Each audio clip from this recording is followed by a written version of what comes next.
इंतज़ार पंजोता साहब, अगर आज या फिर इस केस में जो आप लोगों ने दरख्वास्त दायर की है, ज़मानत खान साहब को मिल जाती है, तो फिर क्या कोई दूसरी रुकावट होगी खान साहब के बाहर आने में, या फिर खान साहब बाहर आ जाएंगे ज़मानत के बाद? इमरान खान की गिरफ्तारी दूसरी दफ़ा जो है वो इस्लामाबाद हाई कोर्ट से जो है इसी अलकादर ट्रस्ट केस 9 मई के बाद से दूसरी दफ़ा जो है इसको लीगल करार दिया गया कि जब आप कोर्ट के साथ गलत बयानी करते हैं तो उस गलत बयानी का खमियाजा जो है वो जो करता है उसको भुगतना पड़ता है। यहाँ पर इमरान खान को भुगतना पड़ रहा है कि तब तक खान साहब को अदालत के अंदर लाया जाना चाहिए। रीजंस का भी कहा जा सकता है कि सिक्योरिटी की वजह से हम बाहर नहीं लेकर आ सकते। जी बिल्कुल, वही मैं बता रहा हूँ कि ये बदनीति जो है, प्रोसिक्यूशन की जो बदनीति है वो साफ वाज़े तौर पर अब देखी जा सकती है कि जो है वो आज अदालत के सामने भी रखी जाएंगी। और मैं आपको बता दूं कि ज़मानत के केसेस के अंदर सबसे इम्पॉर्टेंट एलिमेंट जिसको अदालतें देखती हैं वो बदनीति का एलिमेंट भी होता है कि इस मुकदमे को बनाने के पीछे अगर बदनीति प्रोसिक्यूशन की शामिल हो तो फिर ज़मानत हमेशा दे दी जाती है। तो इन्हीं ग्राउंड्स के ऊपर इवन अदरवाइज़ के अगर हम ये कहें कि वो FIR और उसकी मेरिट्स और उस तरफ नहीं जाते और सिर्फ इसी के ऊपर देखते हैं कि ये बदनीति का एक ज़बरदस्त केस है, क्लासिक केस है कि इस तरह ना पाकिस्तान की तारीख़ में किसी भी पॉलिटिकल वर्कर, किसी भी साबिक़ वज़ीर आज़म की प्रोसिक्यूशन इस लेवल पर जाकर नहीं की गई जिस तरह से इमरान खान साहब के साथ किया गया। तो हम बड़े पुरुमीद हैं और हमें पूरी उम्मीद है कि इंशाल्लाह आज जो है इंसाफ होगा और ज़मानत होगी। कल का ऑर्डर आपको कितना हेल्पफुल होगा आज? जी बिल्कुल, वही मैं बता रहा हूँ कि ये बदनीति जो है, प्रोसिक्यूशन की जो बदनीति है वो साफ वाज़े तौर पर अब देखी जा सकती है क्योंकि इस्लामाबाद हाई कोर्ट के डिवीज़नल बेंच ने हमारा जो हम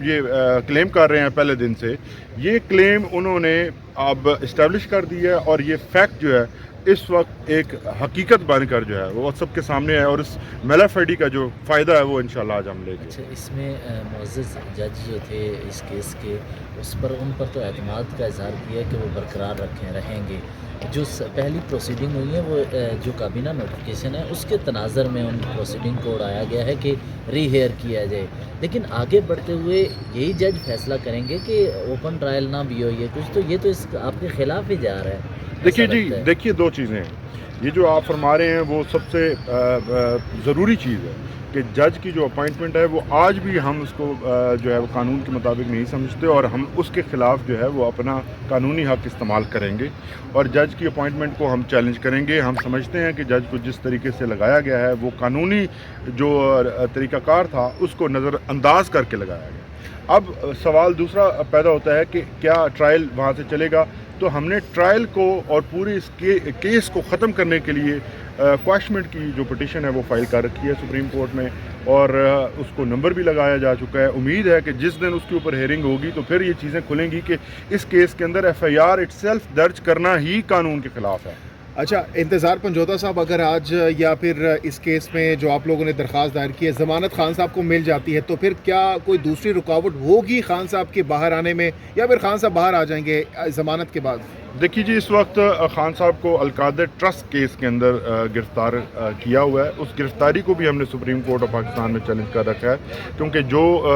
इस्लामाबाद हाई कोर्ट के फ़ैसला था उसके अंदर आप तमाम लोग मौजूद थे अदालत के अंदर कि किस तरह से नैब ने गलत कानून का सहारा लेकर 4 डेट्स ली और फिर अदालत ने सारी दुनिया के सामने जब लॉ मिनिस्ट्री से रिकॉर्ड तलब किया तो जो हमारा क्लेम था, जो हम कह रहे थे कि ये नैब की तरफ से गलत कानून कोर्ट किया जा रहा है, तो नैब को माफ़ी मांगना पड़ी और अदालत की तरफ से रिमार्क्स भी आए कि नैब ने ये जो काम किया है ये गलत काम किया, लेकिन उन रिमार्क्स का हमें कोई फ़ायदा नहीं दिया गया। हालांकि होता ये है कि जब आप कोर्ट के साथ गलत बयानी करते हैं तो उस गलत बयानी का खमियाजा जो है वो जो करता है उसको भुगतना पड़ता है। यहाँ पर इमरान खान को भुगतना पड़ रहा है कि इमरान खान की गिरफ्तारी दूसरी दफ़ा जो है वो इस्लामाबाद हाई कोर्ट से जो है इसी अलकादर ट्रस्ट केस 9 मई के बाद से दूसरी दफ़ा जो है इसको लीगल करार दिया गया। तो हमने उसको भी चैलेंज कर रखा है और उम्मीद ये है कि फ़ैसला उस पर भी आएगा, लेकिन इस वक्त तक पोजीशन ये है कि अगर आज ज़मानत हो जाती है तो फिर भी ये भी चूँकि उसके अंदर रिमांड भी चल रहा है, रिमांड तो नहीं है लेकिन इन्वेस्टिगेशन की इजाज़त दी और गिरफ्तारी डाली हुई है तो उसमें पोस्ट अरेस्ट टेक्निकली बनेगी। अलकादर के अलावा सोशल मीडिया पर एक बड़ी कन्फ्यूजन है कि ये जब कलअदम हुआ है जेल ट्रायल, उसके बाद कहा जा रहा है कि इमरान खान को अदालतों में पेश किया जाएगा। एक कन्फ्यूजन है, आगे क्या वो जज साहब के ऊपर होगा कि वो जेल ट्रायल ही करते हैं क्योंकि जेल में ही आगे केस सुनते हैं, या उनको अदालतों में पेश किया गया, उसके लिए वजारत खारजा को मुतमिन करना होगा अदालत को कि उनको सिक्योरिटी थ्रेट्स हैं, इस पे क्या कहेंगे? देखिए, सबसे बुनियादी जो चीज़ है, ये बहुत इम्पॉर्टेंट सवाल है। खान साहब को अब की जो सूरत हाल है, कल के फैसले के बाद जब तक कि कोई जुडिशल ऑर्डर इनफील्ड नहीं होता जिसके अंदर रीजंस दी जाएं अदालत की जानिब से, तब तक जो है वो जेल में जो है ट्राई नहीं किया जा सकता। कानून के मुताबिक उनको अदालत में लाया जाना ज़रूरी है। अब अगर नहीं लाते और फिर ये फैसला करते हैं और फिर कैबिनेट उसको देखती है, तो फिर हम उसको देखेंगे और उसको चैलेंज करेंगे। लेकिन आज की जो सूरत हाल है, यानी कल जब ये इसकी हेयरिंग होगी साइफर ट्रायल की, तब तक खान साहब को अदालत के अंदर लाया जाना चाहिए। यानी G11 जो अदालत की नॉर्मल प्लेस ऑफ सिटिंग है, वहाँ पर लाकर ही प्रोसीडिंग्स की जा सकती है। अदरवाइज खान साहब को जो है वो सिक्योरिटी रीजंस का भी कहा जा सकता है कि सिक्योरिटी की वजह से हम बाहर नहीं लेकर आ सकते। देखिए, इसी पॉइंट को हमने अदालत के सामने रखा था कि जज हो या कोई भी हो, इंतज़ामिया हो, वो इस किस्म के फैसले अपने आप नहीं कर सकते। कानून एक तरीक़ाकार वाज़ह किया है, उसी तरीक़ाकार की बुनियाद पर हमारी जो पिटिशन है वो एक्सेप्ट हुई इस्लामाबाद हाई कोर्ट के सामने। तो उस तरीक़ाकार से हटकर अगर दोबारा ये इस किस्म की बुलडोज़ करने की कोशिश करेंगे, तो फिर जो है वो सारी चीज़ें इलीगल होंगी और फिर यही सवाल खड़े होंगे। ठीक है, बहुत शुक्रिया जी। इस वक्त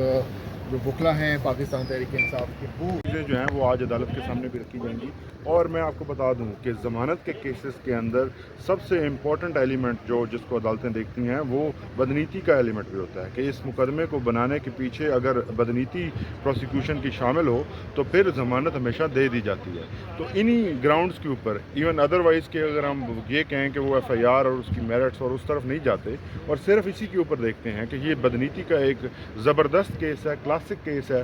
कि इस तरह ना पाकिस्तान की तारीख़ में किसी भी पॉलिटिकल वर्कर, किसी भी साबिक़ वज़ीर आज़म की प्रोसिक्यूशन इस लेवल पर जाकर नहीं की गई जिस तरह से इमरान खान साहब के साथ किया गया। तो हम बड़े पुरुमीद हैं और हमें पूरी उम्मीद है कि इंशाल्लाह आज जो है इंसाफ होगा और ज़मानत होगी। कल का ऑर्डर आपको कितना हेल्पफुल होगा आज? जी बिल्कुल, वही मैं बता रहा हूँ कि ये बदनीति जो है, प्रोसिक्यूशन की जो बदनीति है, वो साफ वाज़े तौर पर अब देखी जा सकती है। क्योंकि इस्लामाबाद हाई कोर्ट के डिवीज़नल बेंच ने हमारा जो हम क्लेम कर रहे हैं पहले दिन से, ये क्लेम उन्होंने अब इस्टेब्लिश कर दी है और ये फैक्ट जो है इस वक्त एक हकीकत बनकर जो है वो सबके सामने है और इस मेलाफेडी का जो फ़ायदा है वो इंशाल्लाह आज हम लेंगे। अच्छा, इसमें मुअज़्ज़ज़ जज जो थे इस केस के, उन पर तो एतमाद का इजहार किया कि वो बरकरार रहेंगे। जो पहली प्रोसीडिंग हुई है वो जो काबीना नोटिफिकेशन है उसके तनाज़र में उन प्रोसीडिंग को उड़ाया गया है कि रीहेयर किया जाए। लेकिन आगे बढ़ते हुए यही जज फैसला करेंगे कि ओपन ट्रायल ना भी हो, ये कुछ तो ये तो इस आपके ख़िलाफ़ ही जा रहा है। देखिए जी, देखिए दो चीज़ें हैं। ये जो आप फरमा रहे हैं वो सबसे ज़रूरी चीज़ है कि जज की जो अपॉइंटमेंट है वो आज भी हम उसको जो है वो कानून के मुताबिक नहीं समझते और हम उसके ख़िलाफ़ जो है वो अपना कानूनी हक़ इस्तेमाल करेंगे।